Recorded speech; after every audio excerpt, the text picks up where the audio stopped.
So, she says her human family threw her out because they thought she was a non-human. Do you have any proof, Valentine? Have you spoken to her family? Can anyone else corroborate her story? I haven't spoken to her family, no. However, I believe she retains certain gifts, which I have experimented to a small degree. She restrains herself from being touched without warning, as this causes some sort of empathetic reaction, so to speak. From the way she was acting at the tavern last night, she was desperate, not just for a place to stay, but for answers as well. She also dream projects, which I'm not sure she is aware of. I noticed last night while she was sleeping. I got particular images in my mind, flashbacks, of her life with her human family. She was not treated kindly, to say the least.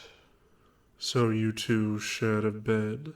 Does it look like I have a bed to share, Azeroth? Did you think I was going to make a nest in the treetops? Of course not. I helped her relax, and she fell asleep while I was coiled around her, keeping her warm.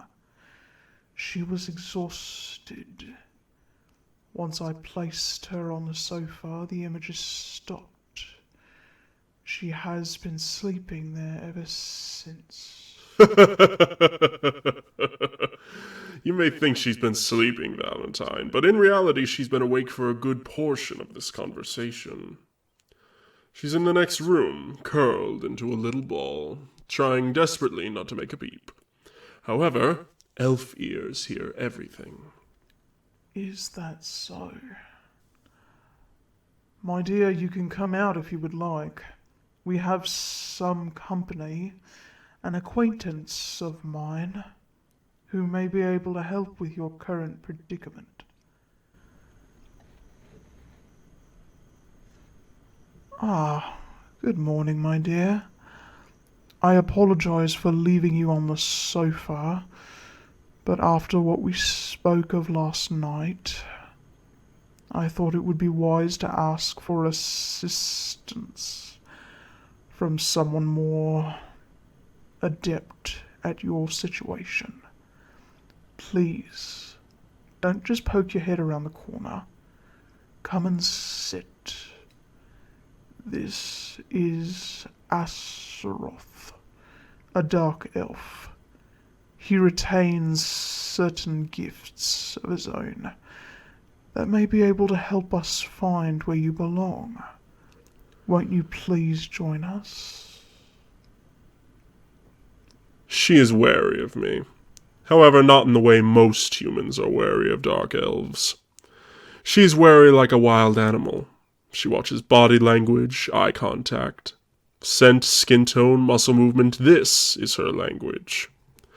She does indeed hold some interesting characteristics, but that doesn't mean she's a demi-human.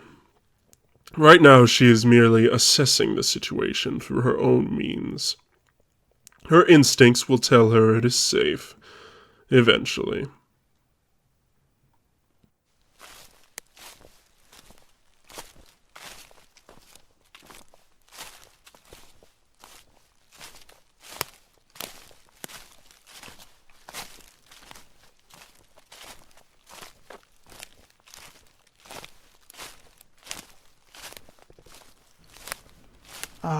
There you go, my dear.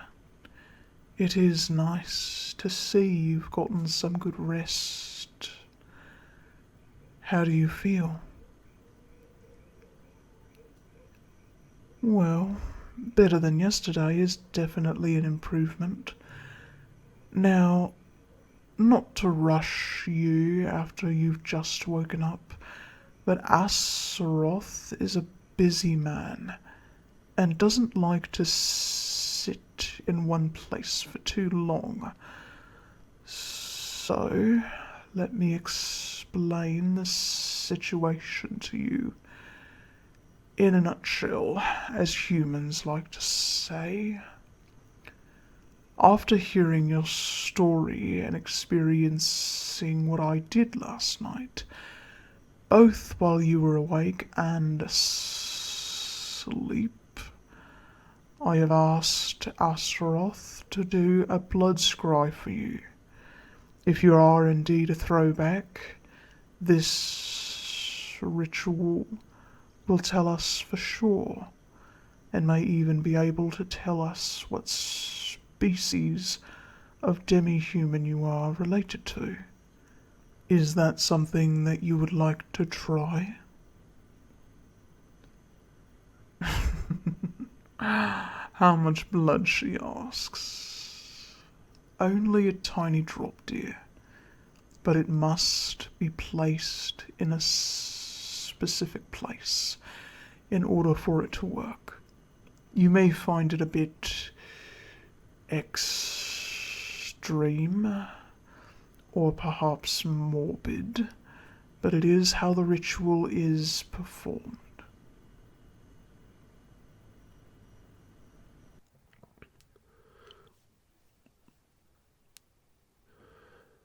It must go in my right eye, child. One drop of your blood in my right eye, and I will see far back into your past, the very genetic makeup of your cells. Which families blended with which, those that have fallen ill, and, as Valentine has said, I should be able to detect any demi-human descent you may carry. Now, if we could get this show on the road, I have places to be and other things to do. I will give you the information I can, but let's just move things along. Excuse me? Valentine, I suggest you teach your new little pet here how to address her betters. Vulgarity is not something I will entertain from either human or demi-human.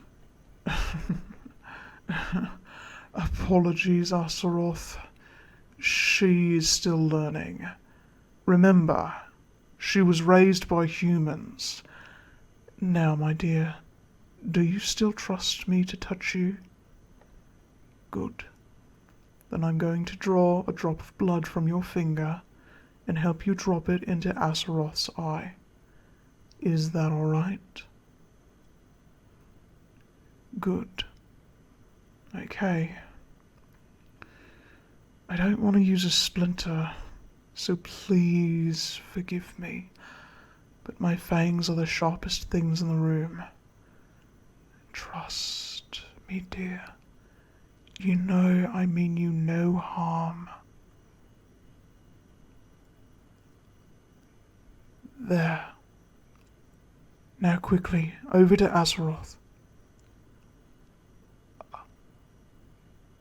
Done. Now, you may want to back up a bit and give him some room. The scrying ritual can sometimes look quite violent from the outside.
Azeroth, can you hear me?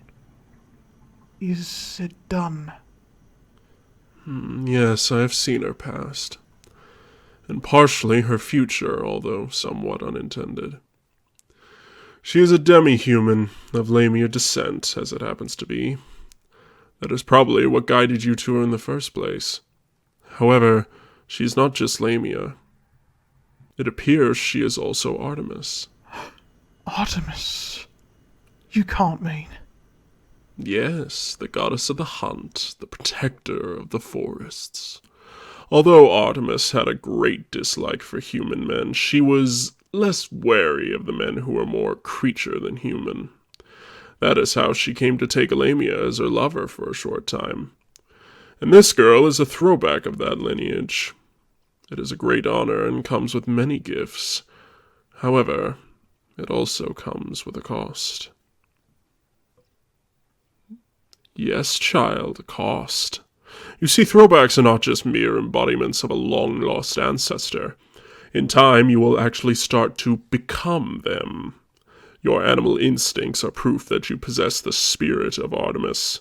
However, your Lamia traits have yet to show, and that could pose a problem.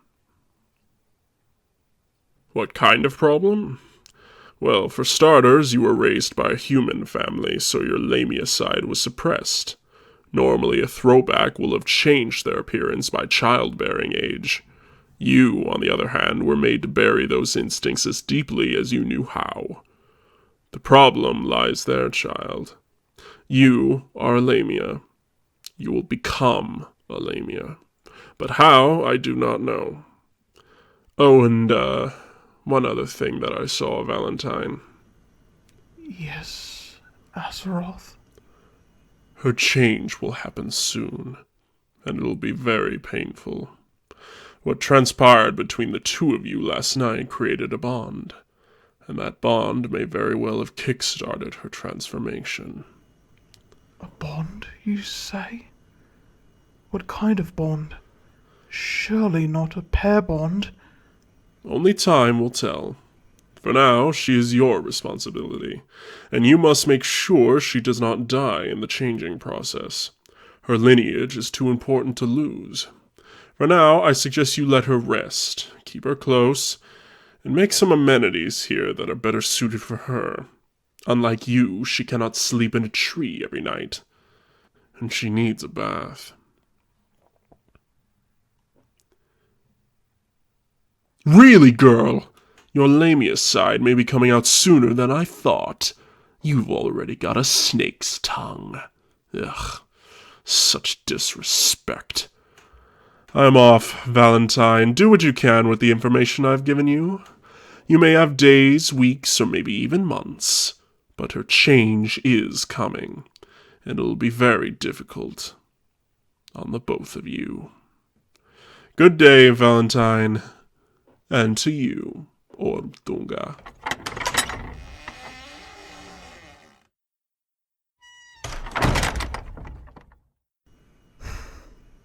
Well, dear, that was informative, wouldn't you say?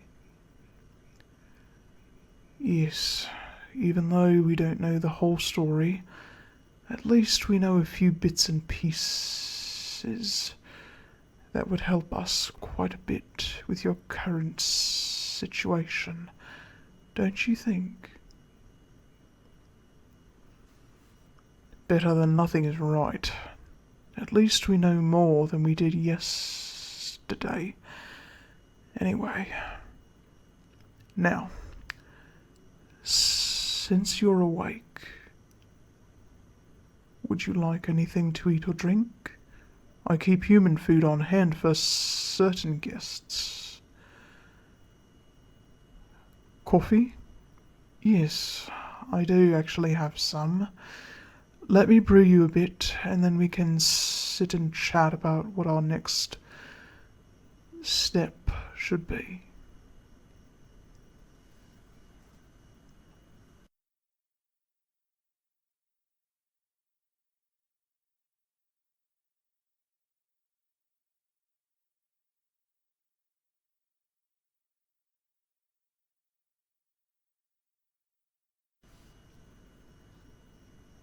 Now, are you feeling a bit more awake now, my little halfling?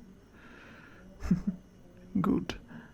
I know you're probably still feeling rather worn out, and you look dishevelled, my dear. Why don't we draw you a bath and find you some clean clothes? No, I'm not agreeing with Asaroth, or not in that sense anyway. I only want you to be able to relax. And while you're in the bath, I will make a few calls to the integration office. Now that we have confirmation of your lineage through Asaroth, they will supply everything you might need to continue staying here. Good. This way, my dear. Watch your step. The stairs can sometimes get a bit damp from the heat and humidity. Yes, it is quite easy for me to navigate the trees here. Now, take my hand while you walk, and I will help guide you down.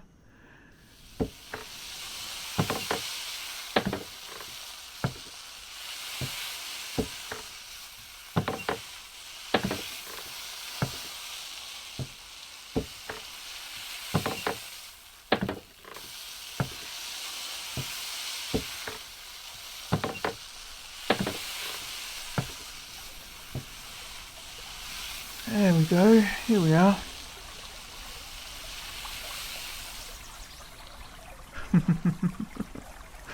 My dear, this is the bath.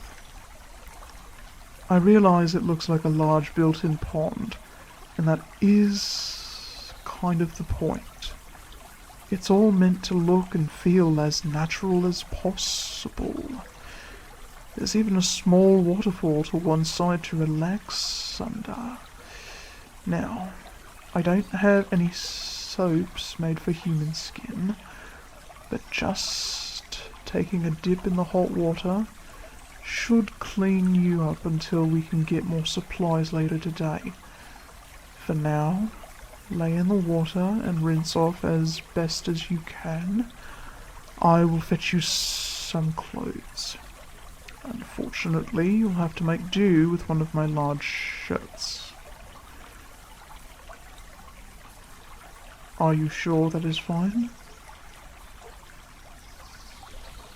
No, you don't need to leave the house this afternoon if you don't wish. Why?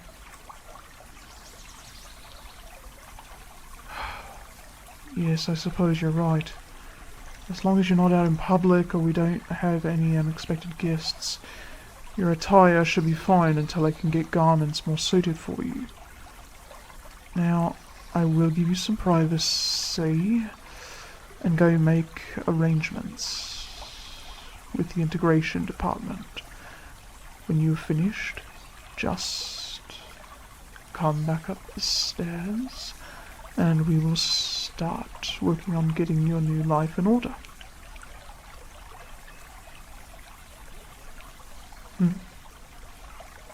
Thank you for what, my dear? For everything. You are such a delight, my dear. Although, I don't think you realize just how close you came to becoming the human embodiment of spontaneous combustion. Dark elves carry a lot of pride, and for you to speak to Asaroth the way you did. He told you you needed a bath, and you told him he needed a haircut. I'll be snickering about that one for the next few days, I believe. However, as amusing as it may be, I wouldn't advise poking fun at dark elves, especially their hair. I'm assuming your lineage is the only thing that saved you in that particular instance. She wasn't going to do anything? How do you know?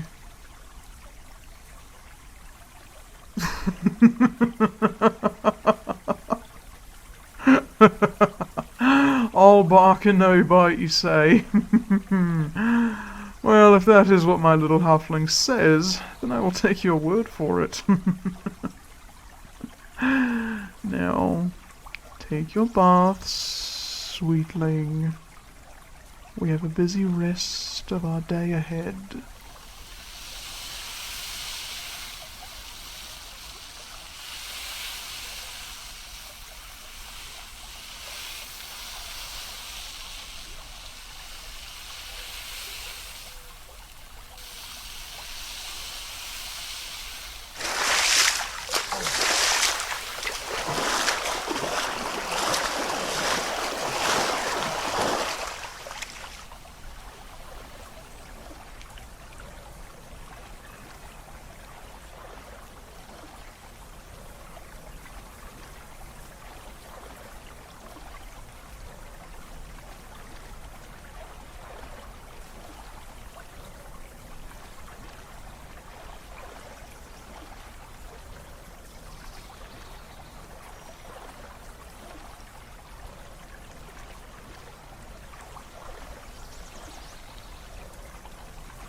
I thought I heard you coming back up the stairs.